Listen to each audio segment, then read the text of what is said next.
Captain Sarah Mitchell had been flying commercial jets for 8 years, but she'd never seen anything like this.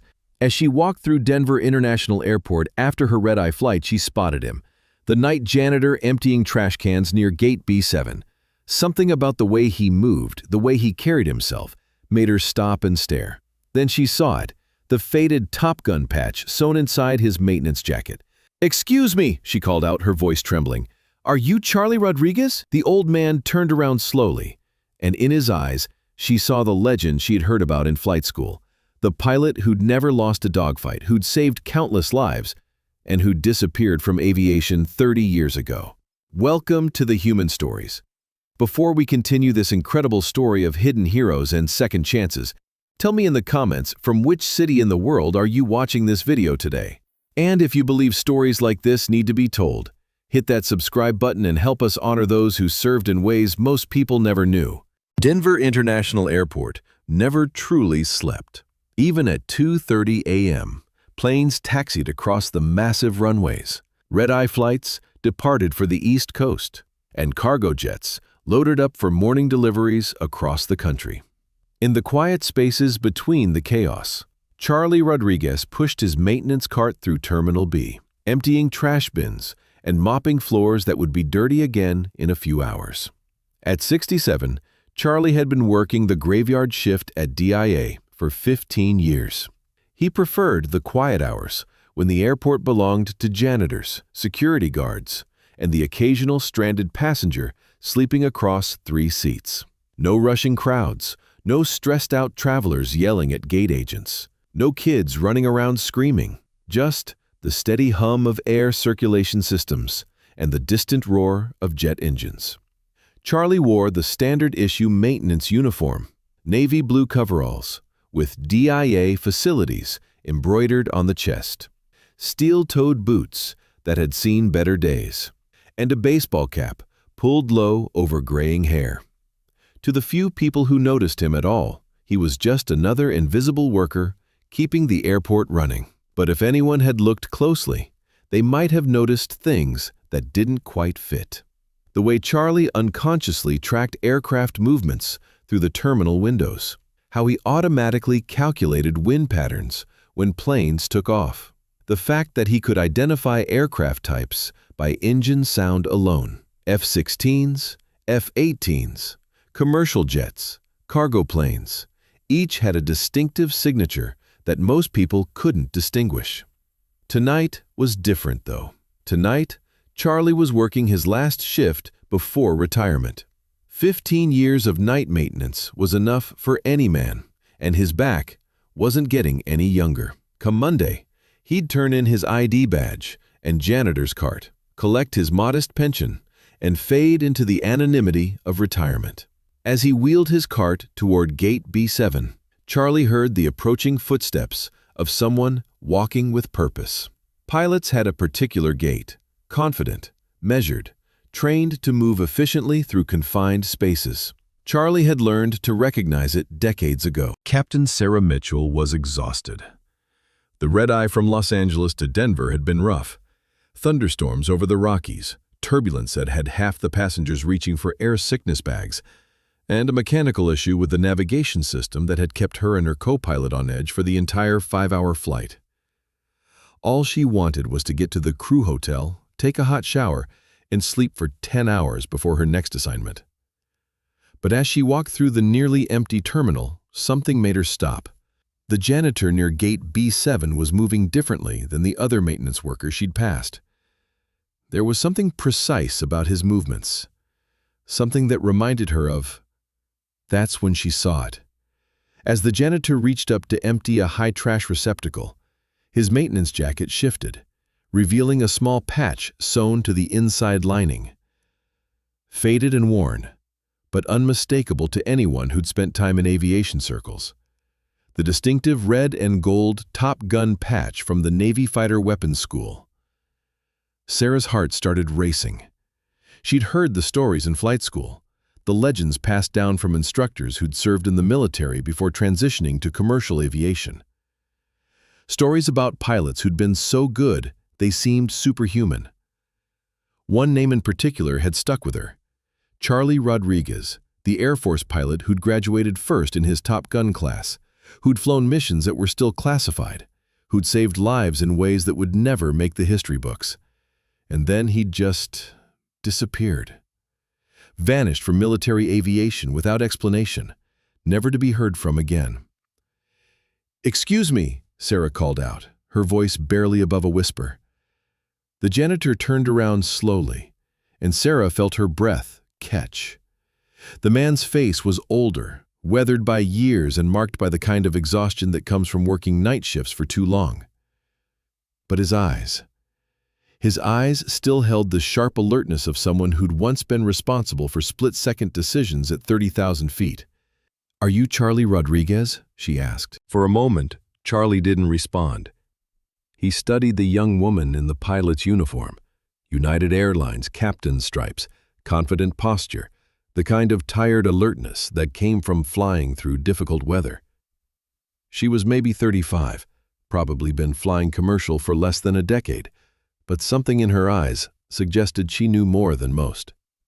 "Depends who's asking," Charlie said finally, his voice carrying the faint accent of his childhood in East Los Angeles. "Captain Sarah Mitchell, United Airlines. And if you're who I think you are, then I've been hearing stories about you since flight school." Charlie set down his mop and leaned against the handle. "What kind of stories?" Sarah looked around the empty terminal, then stepped closer. "Stories about an Air Force pilot who could fly anything with wings, who graduated first in his Top Gun class and set records that still haven't been broken, who saved a transport full of Marines in the Persian Gulf when their engines failed, somehow bringing them home with no hydraulics and half a wing missing." Charlie's expression didn't change, but Sarah saw something flicker in his eyes. "Stories about someone who flew missions over Iraq that are still classified, who earned a Distinguished Flying Cross and a bunch of other medals he never talks about.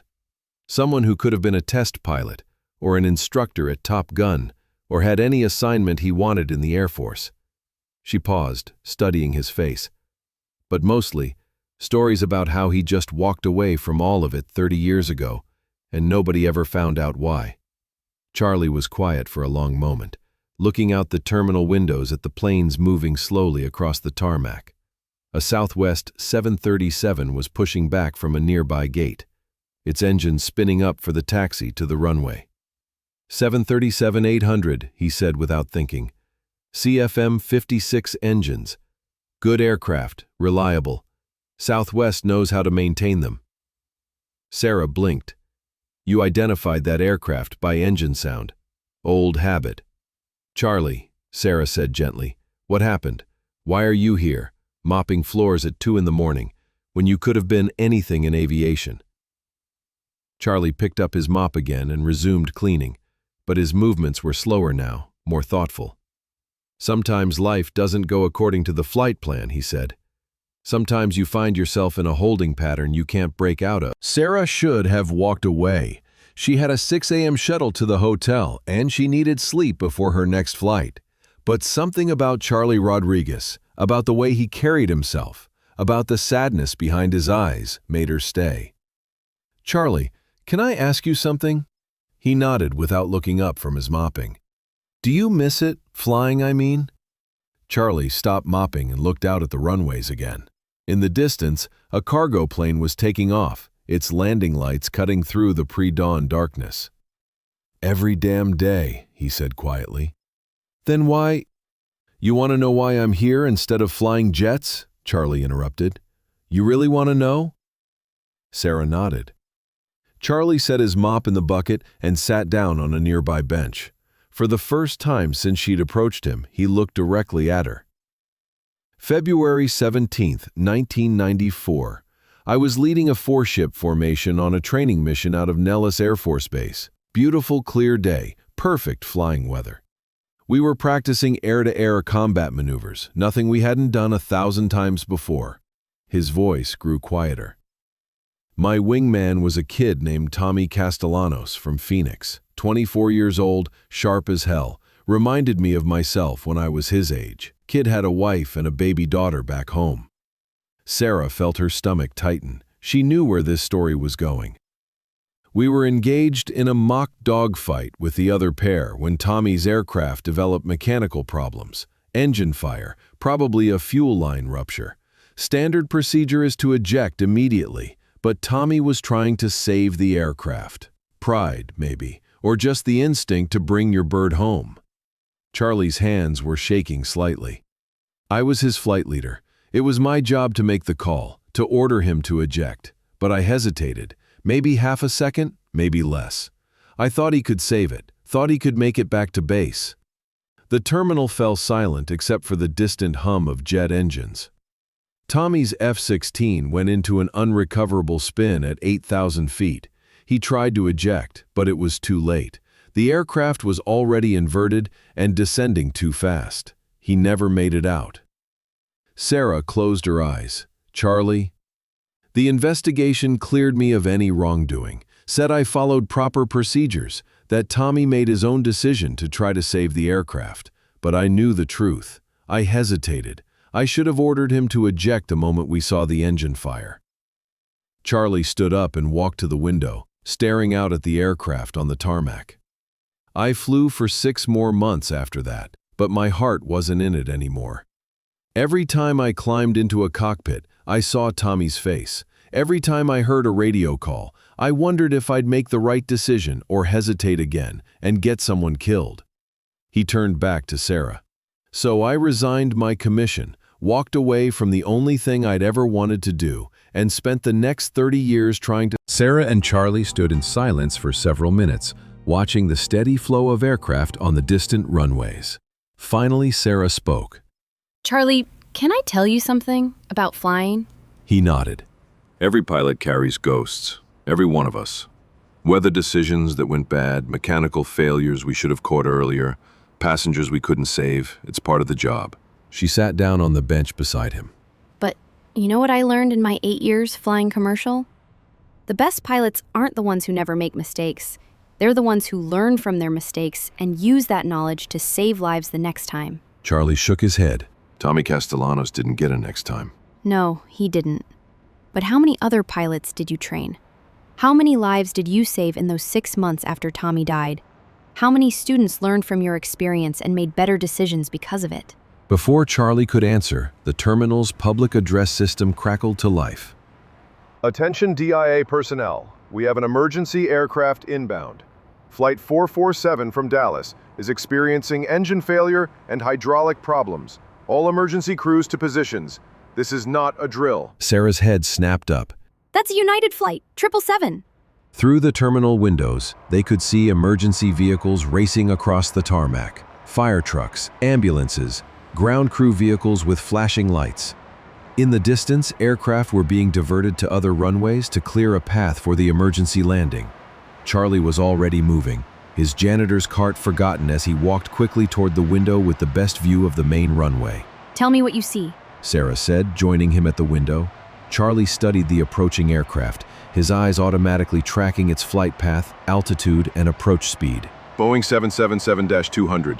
Coming in too steep, airspeed's off, pilots fighting the controls. You can see it in the way the aircraft's wallowing. He's got hydraulic problems for sure, maybe worse. As they watched, the approaching aircraft suddenly dipped lower, its nose dropping at an alarming angle.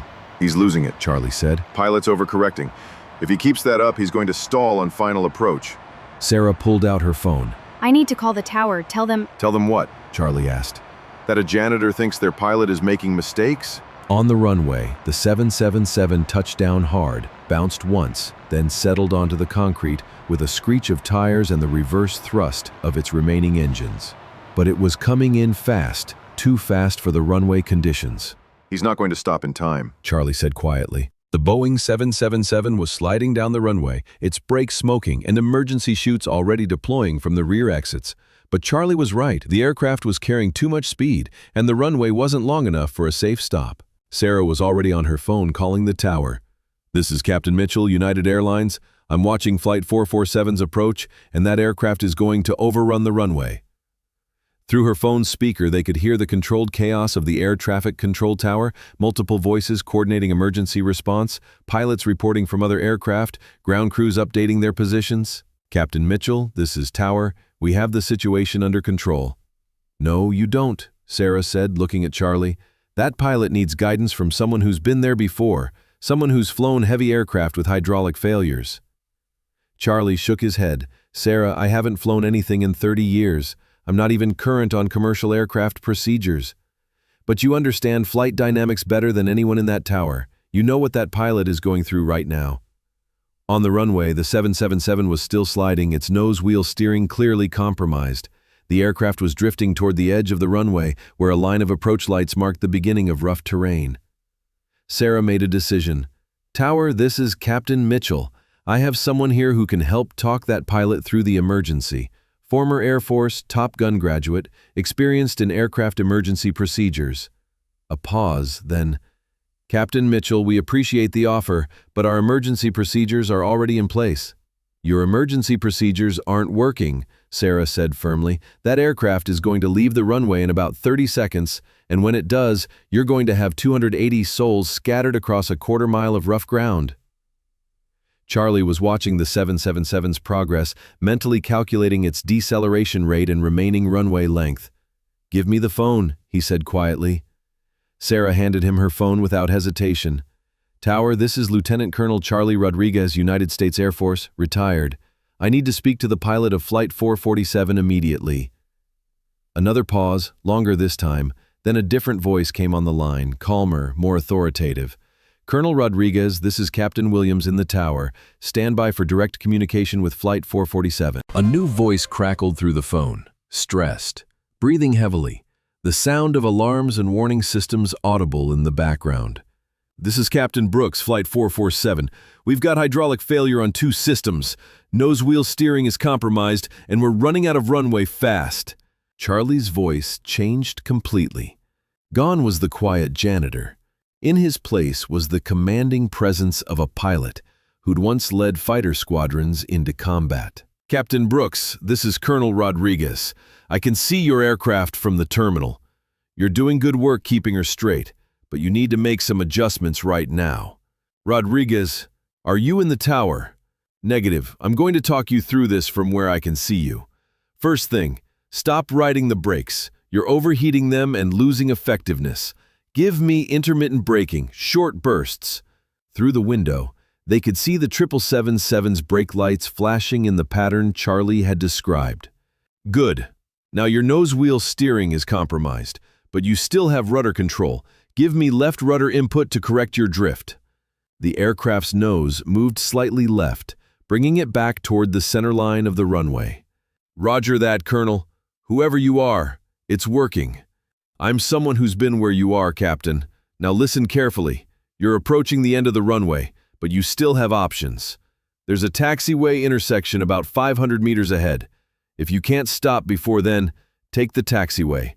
It'll give you another 1,000 meters to decelerate." Sarah watched Charlie with amazement. This wasn't the tired janitor she'd met 20 minutes ago. This was a master pilot, someone who could see solutions where others saw only problems. "Colonel, I see the taxiway, but if I miss the turn—" "You won't miss it," Charlie said with complete confidence. "Trust your training, trust your aircraft, and make the turn when I tell you." The 777 was approaching the intersection, still carrying too much speed, but decelerating steadily. "Now, Captain, right rudder, take the taxiway." The large aircraft turned onto the taxiway with the grace of a much smaller plane, its remaining momentum carrying it safely away from the runway's end. "Flight 447 is clear of the runway and stopped," Captain Brooks reported, his voice filled with relief. "Colonel, I don't know who you are, but you just saved 280 lives." Charlie handed the phone back to Sarah, his hands shaking slightly from adrenaline. "Not bad for a janitor," Sarah said softly. Within minutes, the terminal began filling with emergency personnel, airline officials, and media crews, drawn by the drama of the emergency landing. Flight 447's passengers were being evacuated via emergency slides and transported to the terminal for medical evaluation and rebooking. Charlie had retrieved his mop and bucket and was trying to blend back into invisibility, but Sarah wasn't going to let that happen. "Where do you think you're going?" she asked. "Back to work. I've got 3 more hours on my shift. Charlie, you just prevented a major aircraft accident. You saved hundreds of lives. You can't just go back to mopping floors.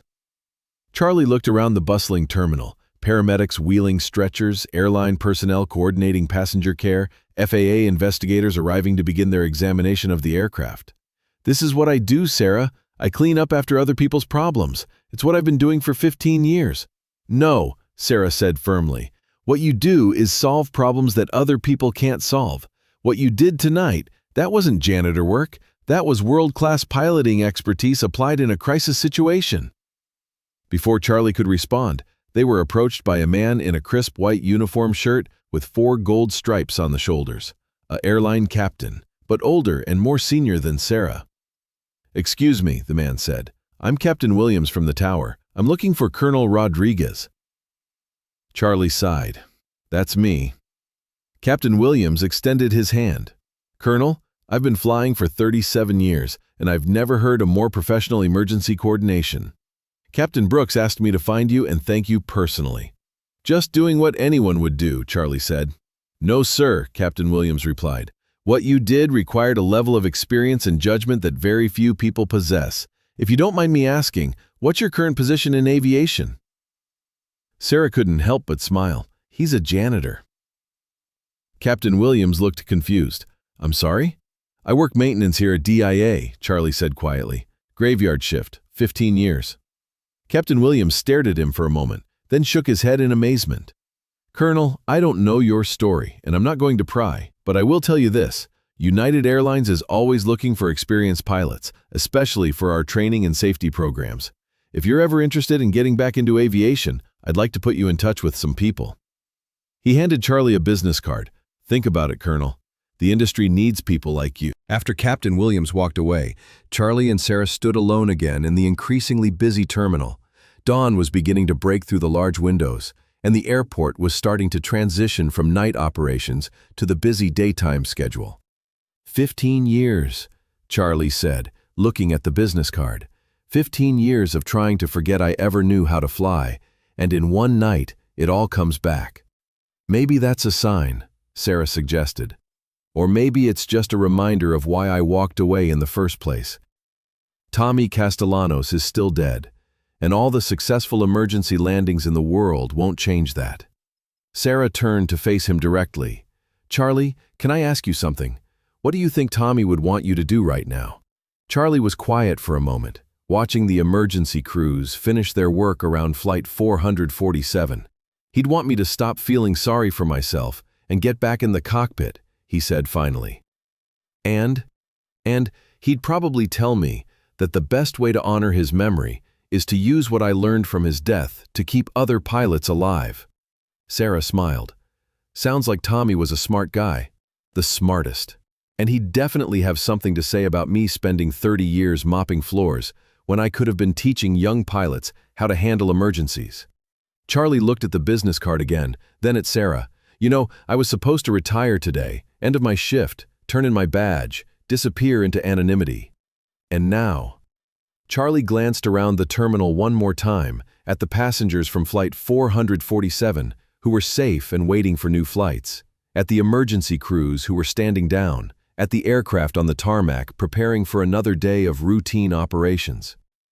"Now I think maybe I've got one more flight in me." 6 months later, Captain Sarah Mitchell walked through the crew training facility at United Airlines headquarters in Chicago.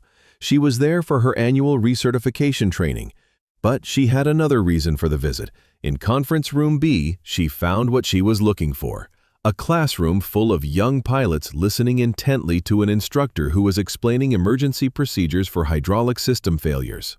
The instructor was Charlie Rodriguez, wearing a crisp United Airlines uniform with instructor insignia on the shoulders.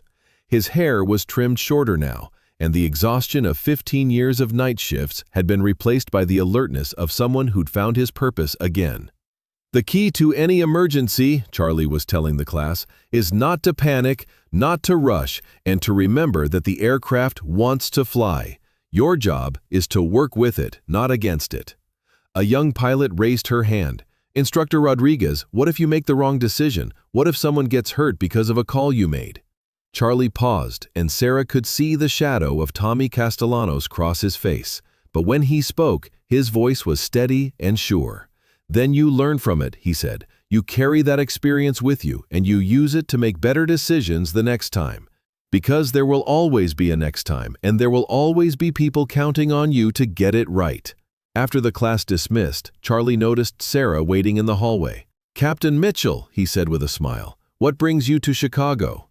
"Just wanted to see how the world's most overqualified janitor was adjusting to his new job." Charlie laughed. "It's different. Harder in some ways, easier in others, but it feels right." "Any regrets?" "About the 30 years I spent hiding? Every day. But about coming back, not one." They walked together toward the exit, past walls covered with photos of United's aircraft and tributes to the airline's safety record. "Charlie, can I ask you something? That night at DIA, did you know you were going to say yes to Captain Williams? Did you know you were ready to come back?" Charlie thought about it. "No, but I think Tommy did. I think he's been waiting 30 years for me to stop running away from what happened and start using it to help people." As they reached the exit, Sarah stopped. "Charlie, there's something I never told you about that night." "What's that?" "I wasn't just walking through the terminal randomly. I'd heard rumors about you, about a legendary pilot who disappeared. I'd been hoping to find you for months." Charlie looked surprised. "Why?" "Because United was looking for someone to head up our new emergency training program. Someone with real-world experience, someone who'd been through the worst situations and come out the other side.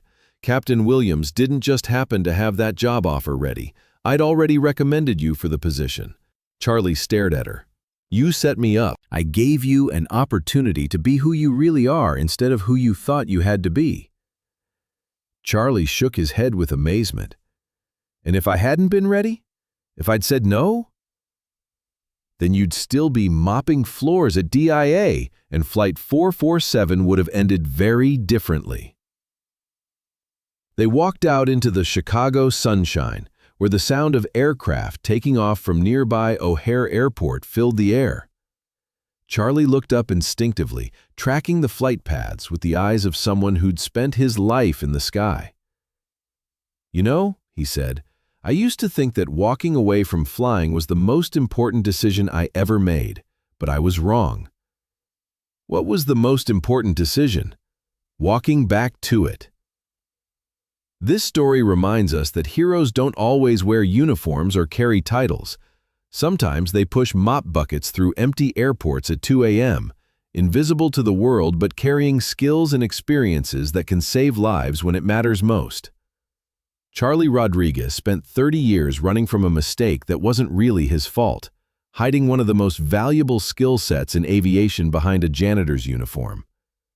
But when the moment came, when people needed him, all that training, all that experience, all that hard-won wisdom came flooding back. The truth is, America is full of Charlie Rodriguezes, veterans, experts, specialists who've stepped away from their careers for various reasons but who still carry the knowledge and ability to make a difference. They're driving Uber, working retail, doing maintenance, serving coffee, invisible to a society that often only values people by their current job title. But expertise doesn't disappear just because someone changes careers. Leadership doesn't fade just because someone puts on a different uniform. And the instinct to serve, the drive to help others when they need it most, that never truly goes away. Charlie's story is also about second chances, about the courage to return to something you love after loss and failure. Every pilot carries ghosts. Every expert has failures they wish they could undo. But the difference between good professionals and great ones isn't the absence of mistakes. It's the willingness to learn from those mistakes and use that knowledge to help others. Tonight, as you fly across the country, remember that the person who just saved your flight might be someone you'd never notice on the ground. The expert who prevented a disaster might be invisible in everyday life. The hero who made the difference when it mattered most might be someone whose real story is hidden behind the uniform they wear to work. Have you ever met someone who surprised you with hidden skills or experience? Have you encountered a person whose current job didn't reflect their true capabilities? Do you know veterans or experts who've stepped away from their fields but still carry that knowledge and expertise? Share their stories in the comments. Tell us about the hidden heroes in your life, the people whose real qualifications don't match their job descriptions, the experts who are serving in ways that don't reflect their true abilities. Subscribe to The Human Stories, because every airport janitor might be a former Top Gun pilot. Every retail worker might be a former engineer. And every person you pass on the street might be carrying skills and experiences that could change the world, if someone just gives them the chance. Remember, never judge people by what they do for work. Judge them by what they do when others need help. Because sometimes the most qualified person in the room is the one nobody notices until the moment when their expertise becomes the difference between tragedy and triumph. Thank you for watching. We'll see you in the next story.